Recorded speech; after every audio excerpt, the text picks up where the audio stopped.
So now we know his last name. He doesn't wait for an answer. The bike roars away into the rain. Back inside, Hero shakes his head, wiping the counter. You got a savior complex, kid. Expensive habit, but you saved my kitchen. So we're square. He slides a... Oh, thank you, God. He slides a pouch of dice across the counter. Thank you. Oh my God, I need it. What in the world? Metaphor dice. Wait, what?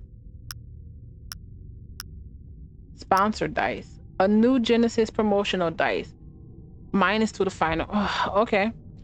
A useful reminder that even luck can be ad supported and that your desperation is just another target demographic. Wow.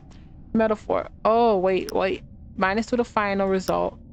Minus for the anger issue rolls. Metaphor. Favored by writers, artists, game developers, anyone who can survive emotional collapse by finding the right phrase for it instead of punching a wall. A certain studio supposedly minted the first batch as an inside joke. Now the dice are everywhere. Communist. Every face is equals to 2. Always rolls 4. Some says these were minted during a short-lived attempt to fix the dice economy. Others say they were just novelty tokens made for a political rally. Either way, the line stuck. Communism. So we don't leave things to chance. Wow. All dice is dice.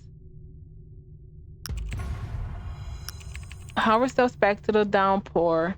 The door slides shut, severing the warmth and the smell of raw fish. Well, none of us got filleted. That's a win. That is true. And I am 1 away from this level. Where was I going?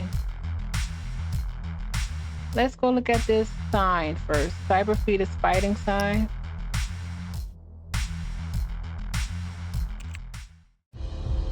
Pre-birth gladiator league. Why wait 18 years for a kid to disappoint you? Get them fighting now. We extract the neural pattern, build the wireframe body, and let them tear each other apart in the womb sim? Wow. Winners get 25 dice.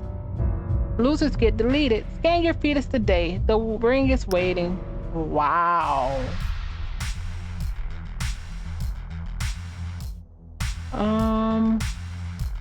Propaganda.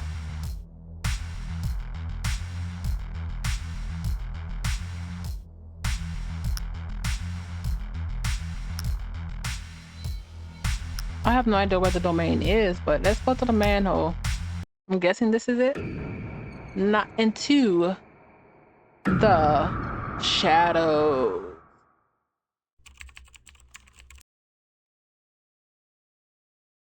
The manhole cover grinds back, screeching on rusted edges. Howard stares into the drop. Dead black, cutting off the yellow glare of the street lamp. I'm not insured for this. Neither am I. He drops her into his pocket and grips the ladder. The smell hits immediately. Rotting meat, iron, the sour tang of infection. His stomach hitches. This is ridiculous. Crawling through filth for what? Swallow it down, detective. People are dying while you complain about your boots.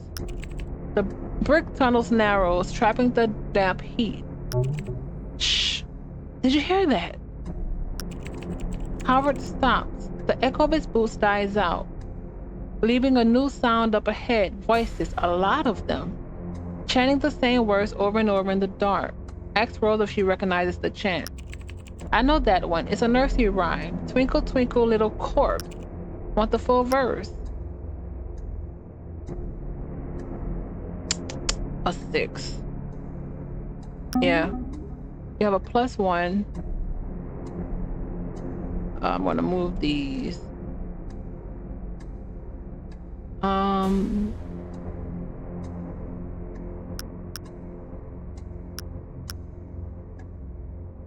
Communist die. Is this the one that always rolls a 2?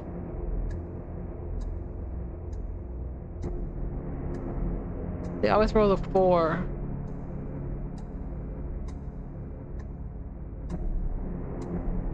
And bureaucratic.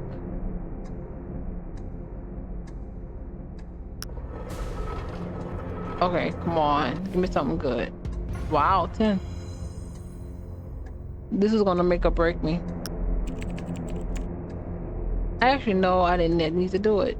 Howard waits out the echoes until the words finally clear up. They're repeating the same lines over and over. Ashes to alloy, flesh to gold. The door must bleed for the truth to unfold. Let them sing. You've got a job to do. The chanting grows louder as Howard pushes forward. The air turns metallic, sharp on the tongue, like licking a battery. Stop. Not again. What is it now? We're being watched. I can feel it.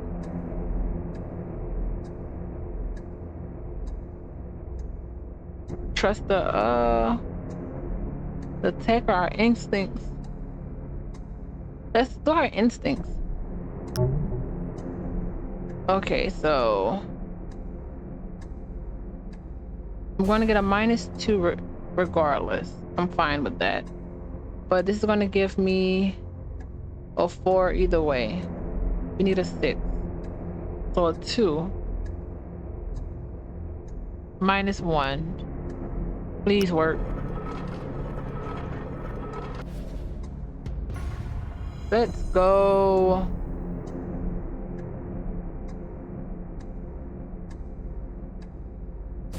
We rolled the 8 minus the 1 technically, because this balanced to -1. Howard holds still. A faint exhale echoes somewhere behind him. See, I told you. Something is following, yeah, but at least it's not someone trying to sell you insurance. Howard keeps his hand near his holster, refusing to look back as he forces his boot forward across the wet stone. The tunnel opens into a massive, low-ceilinged junction chamber. Right in the center, a ring of guttering candles cuts a weak hole into the dark, lighting a stained stone slab and the shapes that move around it.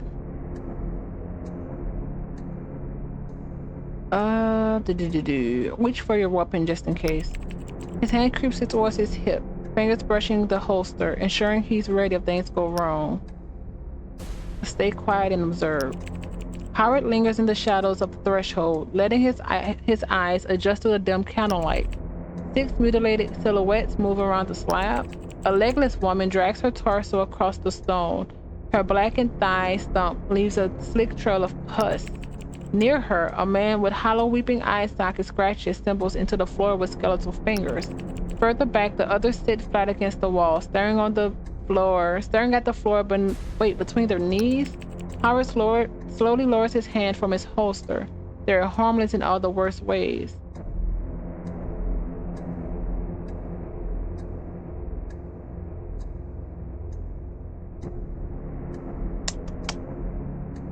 Huh. I'm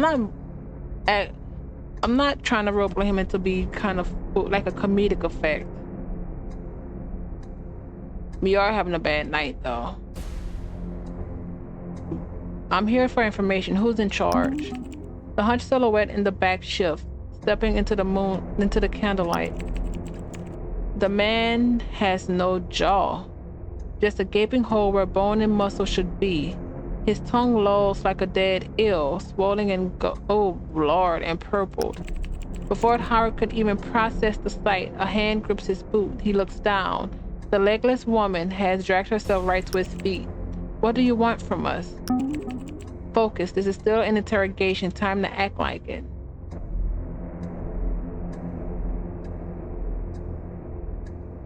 You removed your boost. You know what? Ashes to alloy. What does it mean? Who are you singing to? Her milky eyes seem to sharpen, though it might be a trick of the candlelight. We sing for the messenger, the ones who walks where dreams take roots. She tilts her head, her nostrils flaring slightly as she breathes in the stagnant air. She carries the scent of home in her thorns. They say we'll know when she's near. Howard's gaze instinctively drops to the warm weight in his chest pocket. You remove your boost. Why? Every piece of corporate steel belongs to them. We took our bodies back. It was messy, but now we don't owe them a dime. She shifts her weight on her blackened stump. The pain reminds us we're alive. At least the agony down here belongs to us.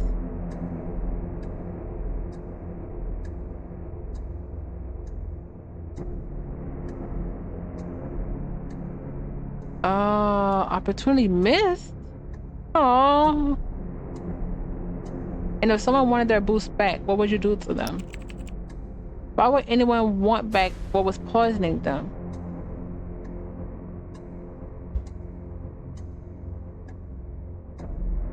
Anyone new joined recently? Someone who vanished soon after? A pause. She glances towards the others as if expecting them to answer. They don't. People come. Some aren't ready. Some don't survive. And if they don't survive, what happens to them? Their weight is lifted. Their offering is complete. If someone here killed themselves, will you see it as a failure or an offering? That is not our way. Death is not taken, it is given. If ending life goes against your beliefs, who benefits from framing you? You tell me, detective, isn't that your job? Cut the poetry. What happens to them after they die? The machines are stripped away and melted down. We mix the scrap with gold. Then we pour the hot metal over the face. It seals the flesh, hardens over the bones. That is how the offering is completed. The mask becomes a door.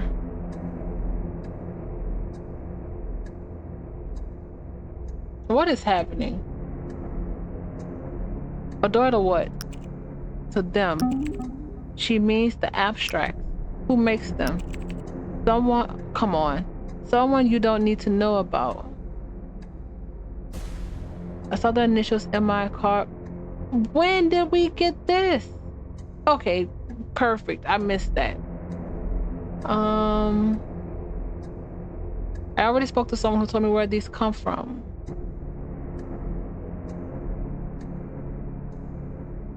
Okay, foolishness is crazy. I don't want to do the anger right now because they could be being framed. I missed this somewhere.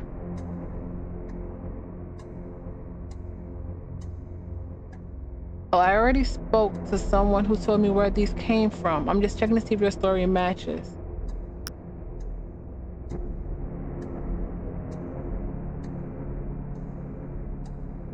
Oh, I'm not gonna make this.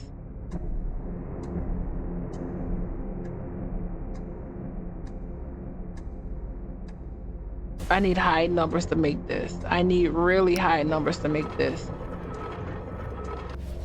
I missed it. Oh, I made it. Wait, what? 3, 4. Wait. I'm confused. I need to read those things again. How? Let's go back, because I missed something. Oh, it's only minus for the anger issue rolls. Okay. A long silence follows. She doesn't even blink. Her milky eyes completely fixed on him. Magus Ivory.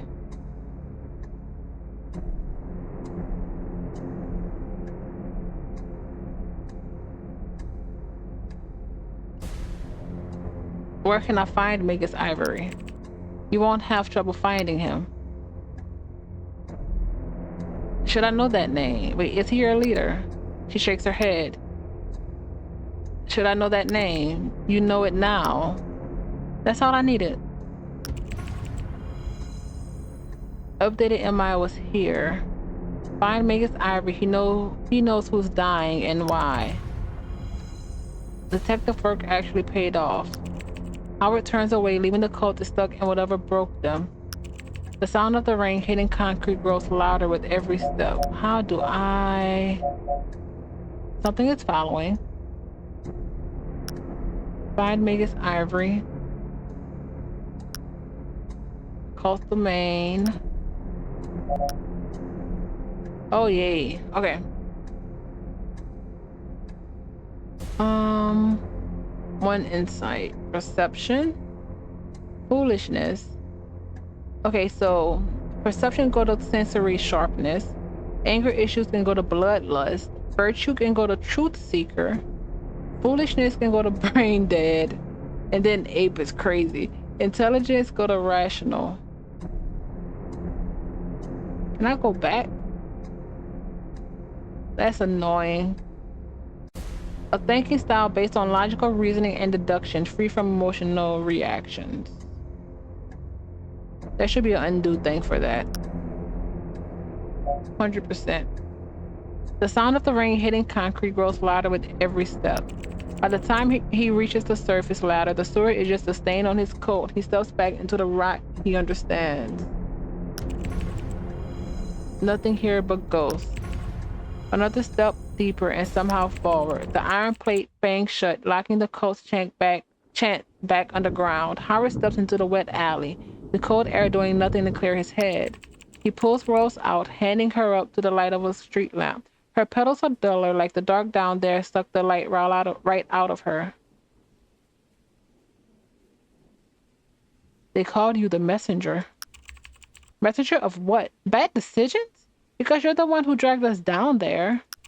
Didn't you hear her? The one who walks where dreams take root, scent of home in her thorns. Of course I heard her. I hear everything in that damn pocket. Doesn't mean I understand cultist babble.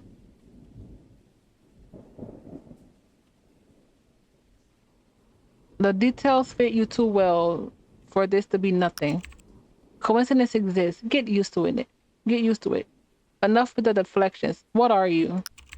I'm the thing you pulled out of the fire. That's the only answer I have. Tell me what you remember before the fire. I don't know, Howard. I don't remember a single thing before the fire. None of it. She pauses, a rare softness in her voice. I opened my eyes and saw you through the smoke, felt your hands. That's it. Before that, nothing. Like I didn't exist before that moment. Rain gathers on her petals. I wish I had a better answer than that. Howard stares at her for a second, then slides her back in the dark of his coat. She began in the fire, and for better or worse, she began with you.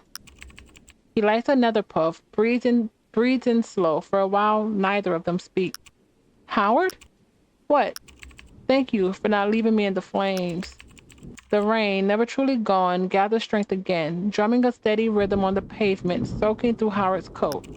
He steps onto a scaffold, pulling out his mic. A cracked screen flickers to life. Time to make a call. Call Reynolds. The line picks up instantly. You got something. I checked out the cult. Nothing connects them to the suicide. All right, that's useful. One less dead. I didn't tell them about the suicide. One less dead and to worry about. Process of elimination. I don't think it was them. Reynolds hangs up without another word. The mic screen goes dark. Ask DK to look into Mega's ivory. She owes us one. She owes us two. 3 shrill beeps, then her voice hooks into the line. No hello, never a hello. Thornfield, I've got 5 tabs open, 3 alarms blaring, and a net note on fire. This better not be a social call. I need everything you can dig up on Mega's ivory, fast. Someone woke up demanding today. Howard listens to electronic chaos on the other end of the line. Mega's ivory sounds like the kind of asshole who introduces himself twice. 2 minutes. Don't wander. Just like that, she's gone. Check the reflection in the puddle. The face looking back is tired, water warped, and older than Howard remembers, or maybe just accurate. Let the city whisper its sins. Compact the groans, then spills this oily sick into the street. Across the roads, a hologram rasp upgraded your lungs 20% off. Somewhere above, the drip, drip, drop of rusted pipes keeps time. The cold mic buzzes. A sharp vibration dragging Howard out of the moment. DK is calling back. Answer. Found your ivory. He's an artist, quote unquote, eccentric, rich, and probably convinced he's changing the world. Tonight's shit show at Crystal Tower, invite only. Retinal scans at the door. Pure, high-rise, ego orgy. You've got a lead. When did I get rational? You've got a lead. That's more than most cases offer. The question is whether it's enough. Thanks. Got other grounds to cover first. All right, go play detective. The line cuts out. The dark settles, leaving secrets stacked for anyone still stubborn enough to keep walking. And Maya was here. Put the kale mic away. The rain takes. Why would we call the bartender? We've been flirting with her, but come on.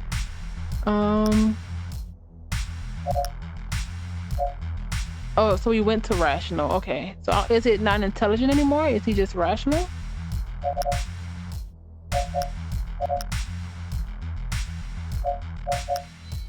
That's interesting though. Oh, I really need more dice.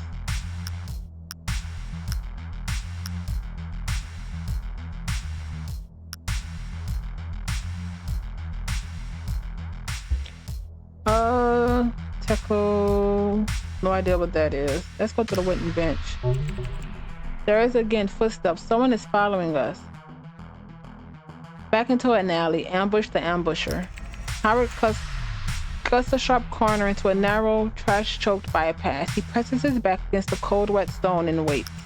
The footsteps pause, then turn in after him. As they push, Howard steps out behind them. And that is why you don't follow detectives. Up close, the details resolve. The matte finish of an alternated chases comes into focus, a remote-controlled shell. Its vocal processors cackle, then smooth out into a voice that is dramatic and colorful despite the tiny speakers. You can call me Nikki. I'd curse thee, but the service in this thing are shit.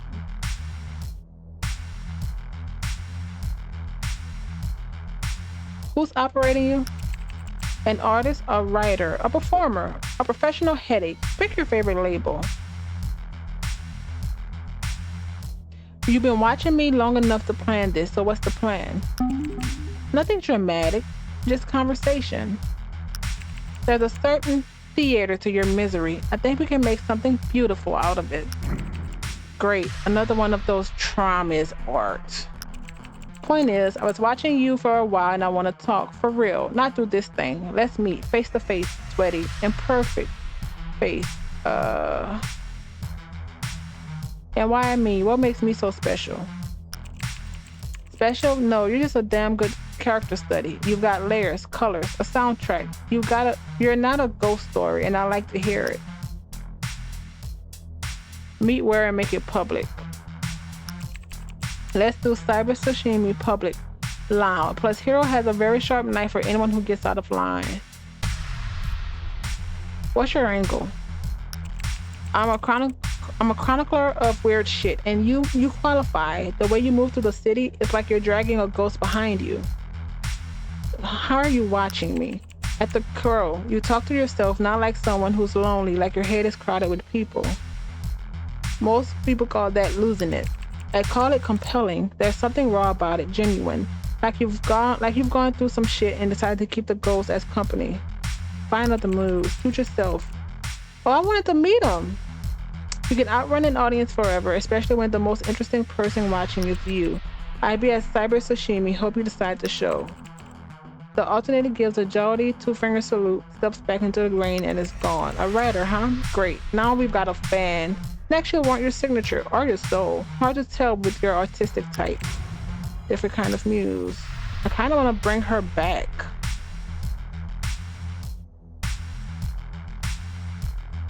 Where's the propaganda?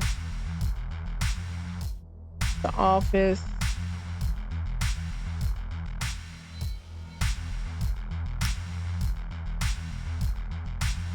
Cyber sashimi.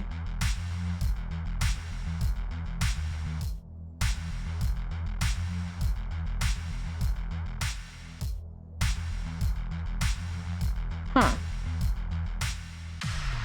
Let's go back to our office. Can I drop her off? You're not alone.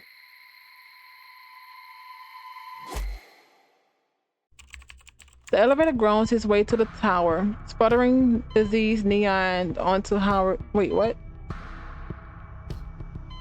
It settles and the doors open just like they always do.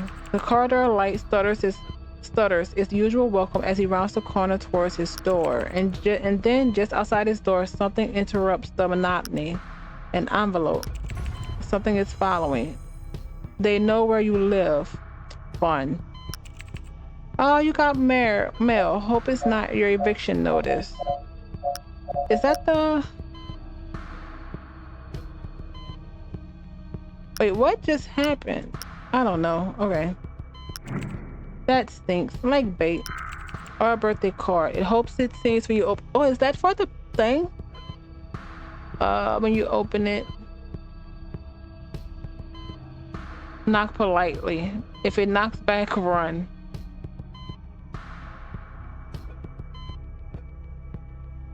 Huh.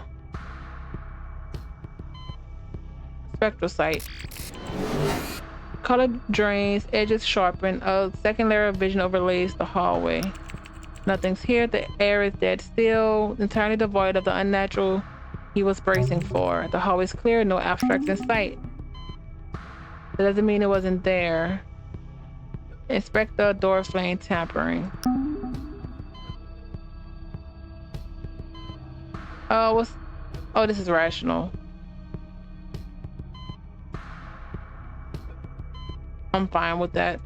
We can make it or we can miss it. I missed it. We started the door frame several seconds before stepping back. Could be clean, could be hard. Pick up the envelope. He picks up the envelope, ignoring the prickle of unease cracking up his spine. Guaranteed to ruin your night. Enter the office.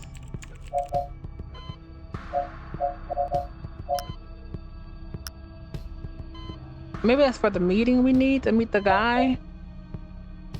The lock grinds like it's forgotten its job, and the door swings open to the same old stink, gun oil, burnt coffee, and a life spent chasing ghosts. Home sweet hellhole. Howard steps in, shuts the door with a dull click, and walks past the chaos like his furniture. He drops the envelope onto the only patch of bare desk.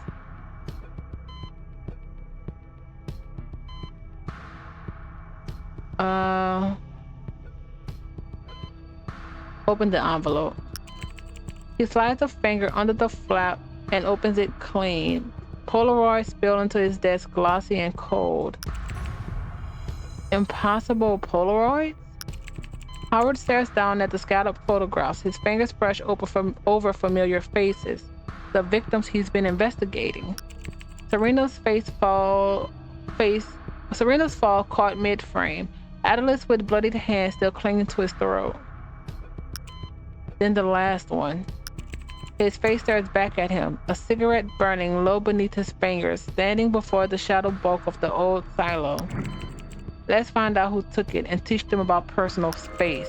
You've seen enough. The silo's not just a coincidence. You need to go there now.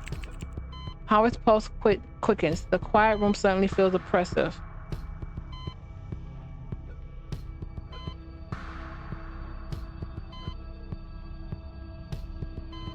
Rational. Compare the timestamps and details across the Polaroids. We lay it across the desk, studying each one carefully. The surface feels tacky, chemical residue, dark room gray developer. Nobody uses that anymore. He leans in. Izzo's corpse glows under the desk lamp. The timestamp winks, 3 days after they buried him. Serena's frozen in midair, her skirt billowing like a parachute. The anger is intimate, taken from her own balcony. Date yesterday. Her body's been buried for a week. Every timestamp taken after the victim was already in the ground. This isn't just evidence, it's a trail. Someone wants you to follow it. The timestamps are impossible. It has to be an abstract, something bending time, reality, or memory. Or it is simpler, digital edits. And the committee in your head reconvenes. Wonderful.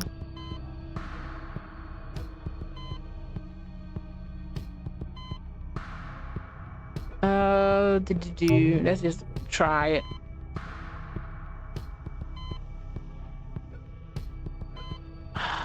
Can we just go back?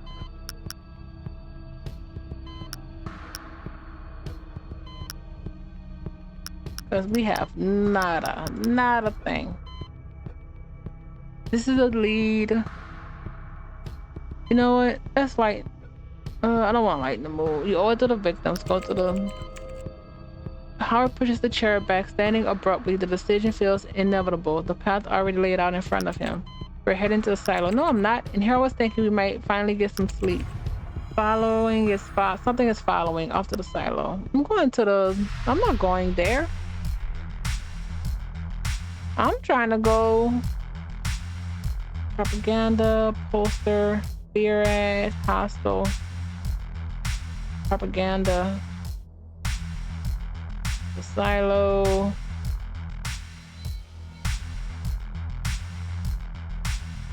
I don't remember which one is.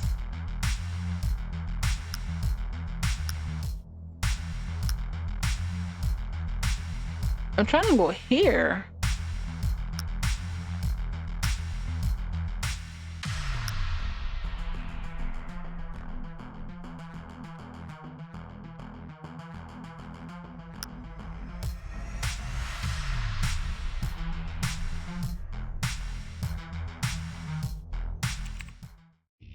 A punk way to see the concrete.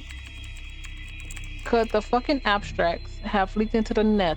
Yeah, spare me the eye roll. I thought it was a load of harsh shit when I first heard it too. But then I linked up with double EO1 on the Vortex base most hardware nether finders. Double EO1?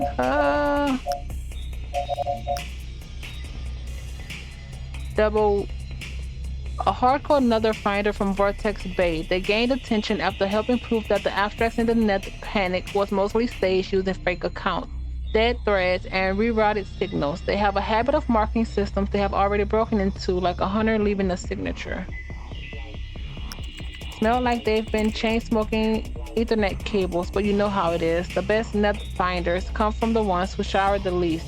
They told me something fucked up in the net. Zombie forums, threads nobody necroed in months, deleted accounts, they're all crawling back. And everywhere it's the same shitty, creepy tone, same obsession, don't stop, never stop, just keep fucking running. Doesn't buy the ghost in the machine abstract bullshit for a second. They told me straight, this isn't a haunting, man. A haunting will be poetic.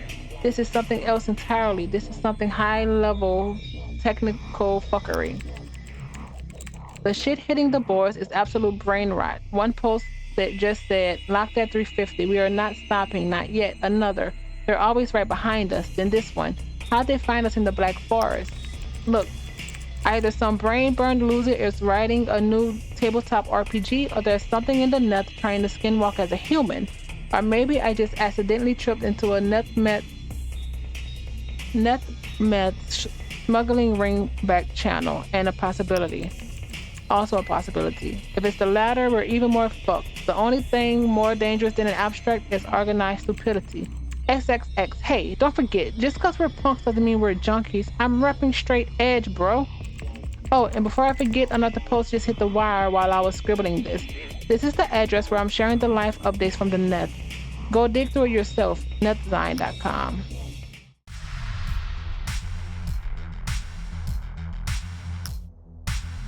To kill.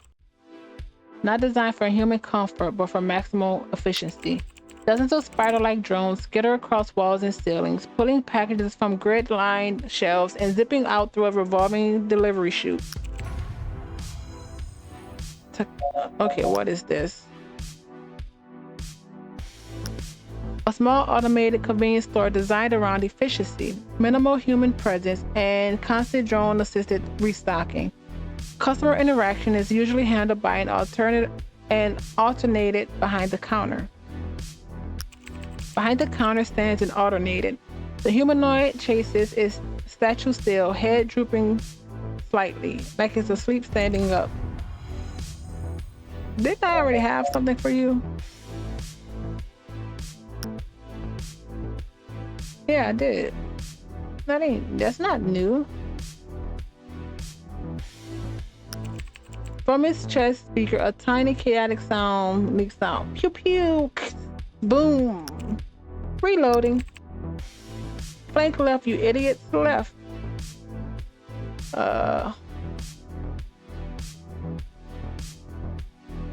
Are you winning? The alternator jerks violently. The wire sounds cut off instantly. Its head snaps towards Howard, lenses spiraling as they focus. Whoa, what the? You actually walked here on the street physically? Are you insane or just stupid? Just show me what you sell. All right.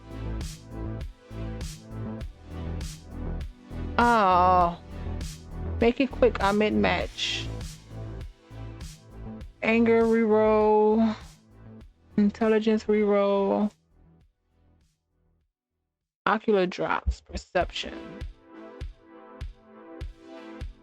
I think I only have the one.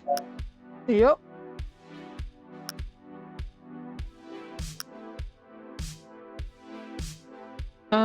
Nah, I'm done.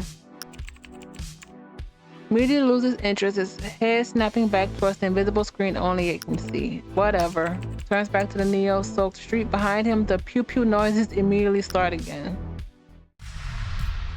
Okay. So we know you're a store. Propaganda. Fair ad. Oh, that's gonna suck.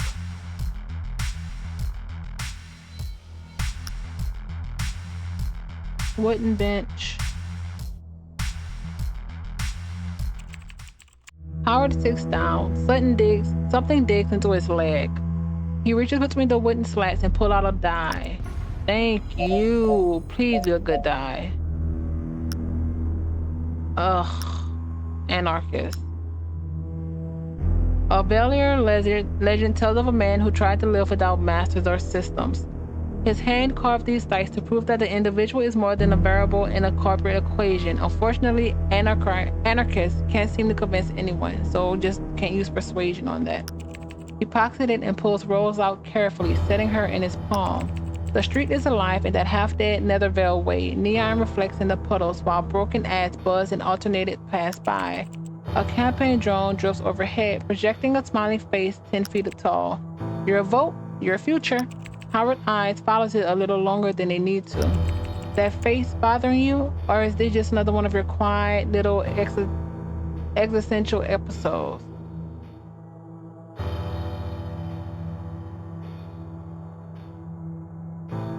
Huh.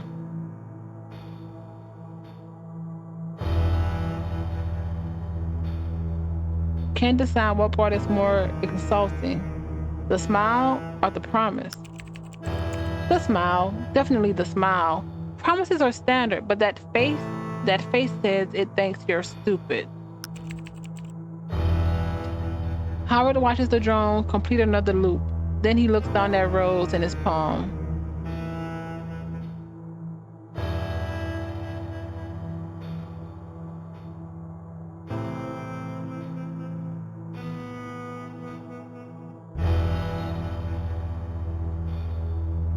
The People's Party could have every vote in the district and they still lose. The ballot boxes work for the sponsors, not the people.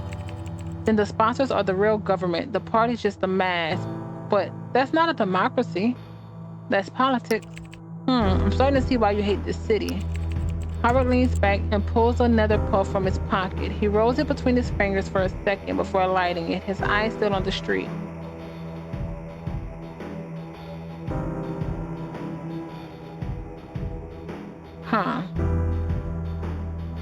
People in charge like it this way. Broken cities are easier to control. That's true.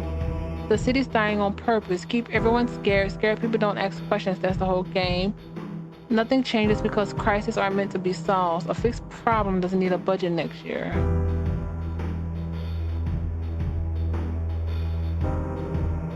Yeah, let's do 3. So the disaster stays alive because too many people profit from it. Rose angers her pedals towards the street. His words settle over the view, and she sits with them, trying to understand how a city can work and still be this rotten. Why are you telling me all of this anyway?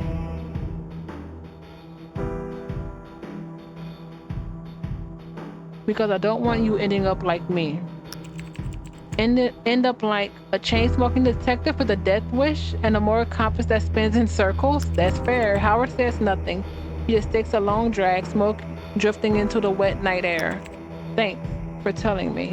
Don't thank me yet. We're not done. He tucks her back into his coat pocket. The warmth settles against his ribs, and the city swallows them both again. A harsh first lesson. Oh boy, am I okay? Every bitter word. That's fair. Let's go to the other bench. Not the hostile bench. The metal bench. Bark, bark, bark. The sound tears through the wet silence for the street. A real, living, and surprisingly close sound. It follows by two more frantic barks. Howard freezes mid-step, his hand instinctively hovering over his holster. Tell me I'm hallucinating. Was that a dog? That's biological, I think. Between the abstracts and the hunger, nothing biological survives on four legs out here. Follow it, pet it, name it, adopt it, become a dog guy. The barking comes again, louder, a raw mix of fury and fear. Hey, Earth Howard, you're doing that thing again, staring at the wall while your imaginary friends hold a committee meeting. Can the voices vote later? We've got a rare Netherveil event happening. Something alive is making noise.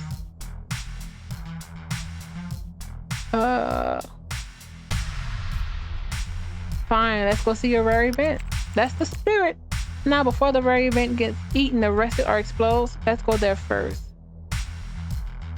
Focus and trace the sound. Oh boy.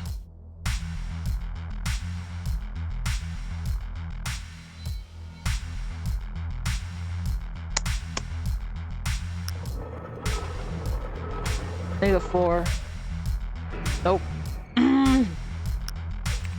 The sound bounces maddeningly on the wet bricks and pipes. It could be coming from any of the 3 nearby alleyways, so the committee is useless today. Fine.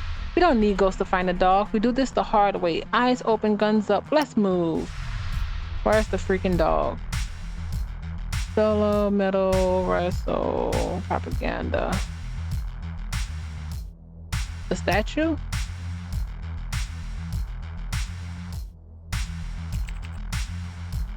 The statue looms ahead, half swallowed by a brain in neon.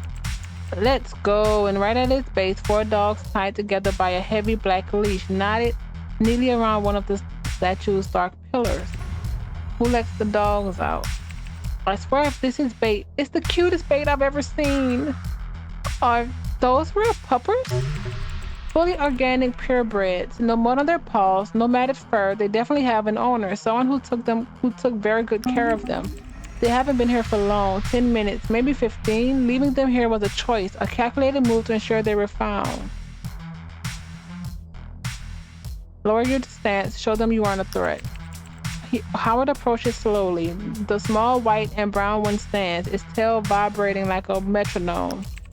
The 2 massive black-furred beasts watch him with the dark, intelligent eyes but don't rise. From the one lying down comes a gentle sigh. It's a smaller dog with long, silky ears and sleepy eyes, as if disturbed from a nap.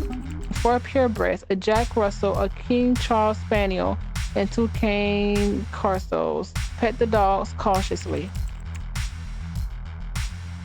The reaction is immediate. The Jack Russell launches himself at Howard, licks his chin with manic joy. The Spaniel rolls onto his back, exposing a spotted belly and demanding tribute. Even the massive cane corso breaks their stoic watch. They lean in, their heavy blocked heads pressing against Howard's chest.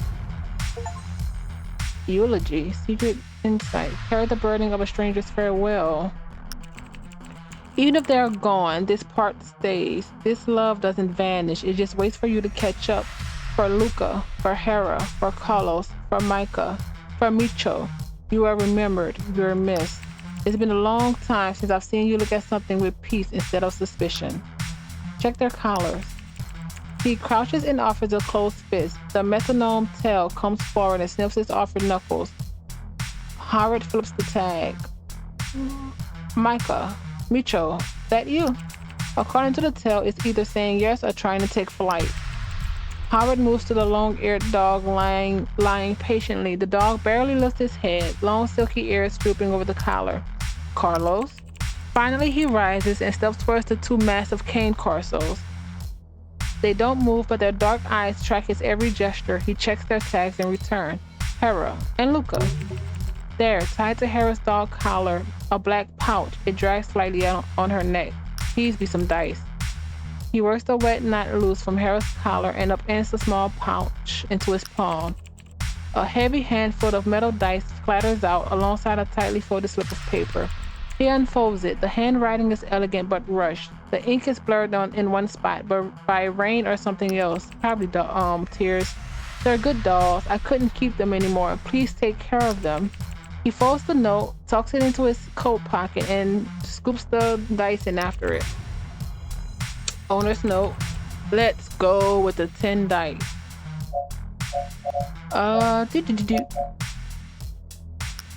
Platinum dice. A higher denomination for people who prefer their luck. Polished, heavy, and already halfway to better outcome. Never seen in new Stratum's lower levels. Rolling one doesn't just change your eyes. It announces which side of the city you belong to, plus 4 the final result. Hype dice. I think we had that one already. Maybe. Plus 2 to persuasion. Sponsor, -2. Final.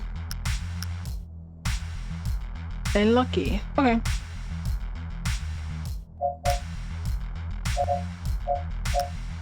Oh wait. Inventory. That's fine. Like payment for a responsibility you never asked for. Whoever left them here loved them. That's what makes this hurt. We can't leave them here. I know, you have a terrible habit of trying to save things, but our apartment is smaller than that Kane Carso's head. Howard sighs, the sound lost in the rain. He looks at the 4 wet, expectant faces, then reaches into his drenched coat. Whoa, whoa, whoa, what are you doing? Pulls out his coal mic. Holy hell, I thought you were going for a gun? Never mind. She lets out a sigh of relief. Okay.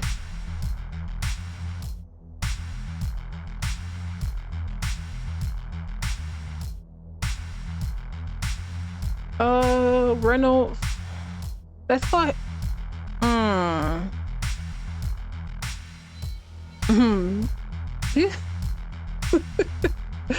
I'm not gonna say what I'm thinking, but I might as well. I was like, he's not gonna cook the dogs, is he? Oh man, we don't know what's going on in this city. Let's see. What should we do?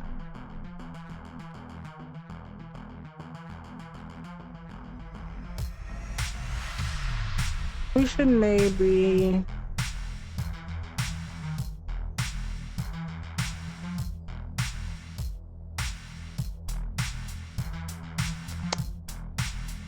Who should I give?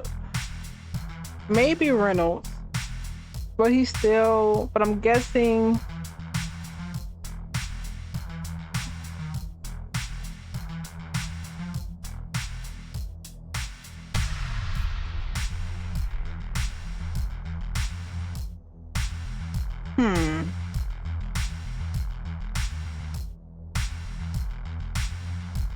I'm gonna give it to here. Oh crap, sorry.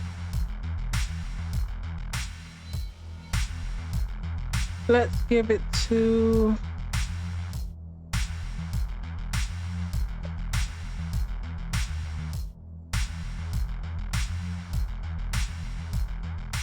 Let's give it to Hero. It rings several times before Hero finally answers, sounding out of breath. Kitchen is closed. I'm nearly locking the front door, Howard. I need a favor, a weird one. Don't hang up. Oh boy, I can feel a headache coming in. The answer is probably no, but go ahead. What is it?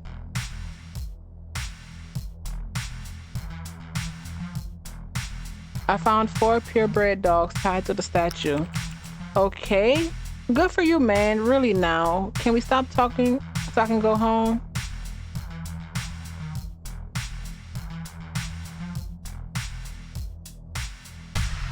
I called because I need a safe place. Can you take them?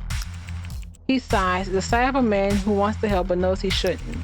Howard, where you're asking costs dice I don't have and attention I can't spare. I'm sorry. I don't have the time, the dice, or the energy to do it right now.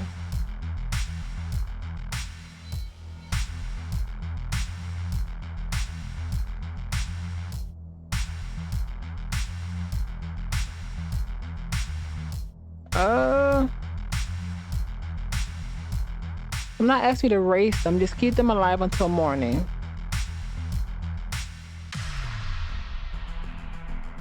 Oh wait, please, one night. Warm floor, locked door, that's it. I don't want him to raise them though. The line goes silent for a long moment. I want them alive. Damn it. One night. But not through the front door. Bring them to the alleyway door. The delivery entrance. Hurry up before I change my mind. On my way. Thanks, hero. Finally, somewhere dry. Come on, pup. Howard wraps the leash tight around his fist. The 4 dogs crowd around his legs, a sudden warm weight of trust and confusion. He nods to the pack and steps out from the shelter of the statue. All right. There we go.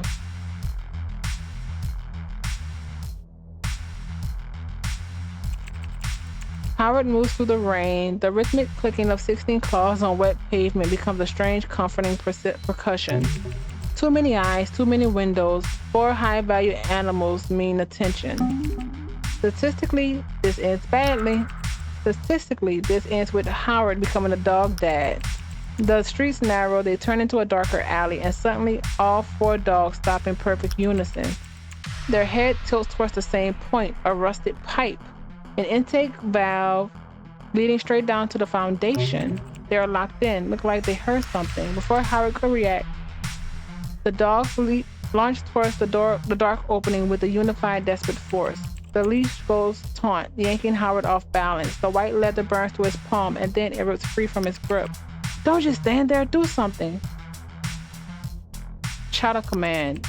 The command hits. Luca skids to a halt right at the pipe's entrance, his body vibrating. He shakes his head violently. With a savage, jerking motion, he backs out of the collar. It falls to the wet concrete with a dark clank. Then Luca turns and vanishing into the dark. Wait, what? He walks over and picks up the warm leather from the mud.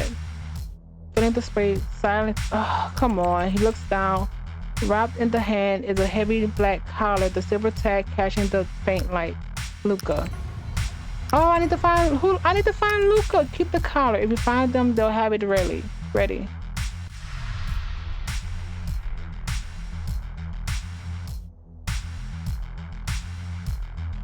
Are you kidding me, Luca?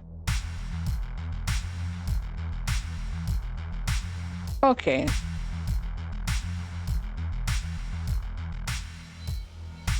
We are...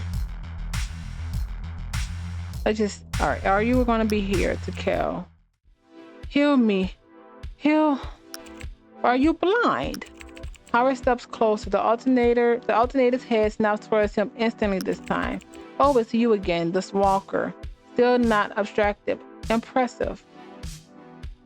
Wrong door. Forget it. Great. We're both wasted our time. Yeah, I need to find where Luca went. All right.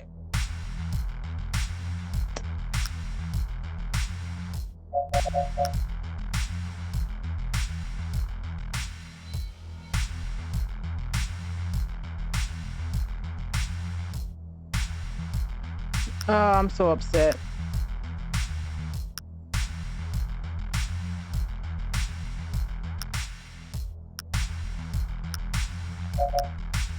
However, wait, what was the insight?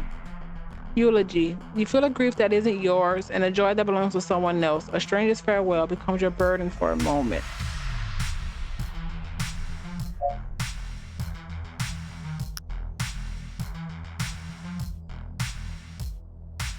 At least we have dice, because man, they're hard to come by.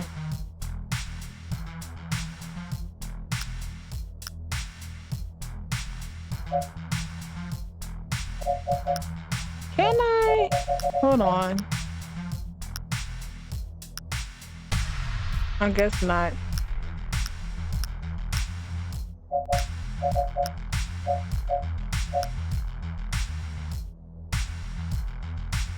I'm gonna do perception most likely next. Either way, yeah, let's end this here. This has been interesting. The mechanics are learned by, it's not hard really. It's just the story is kind of scattered.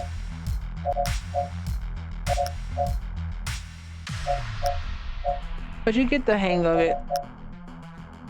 Either way, again, we're going to end this here. Thank you, everyone. When we come back, I'm going to look around for Luca, and I'll do a silo eventually. But we'll see. We're going to go to the metal bench next. But thank you, everyone. I hope you're having a fantastic time, and see you soon.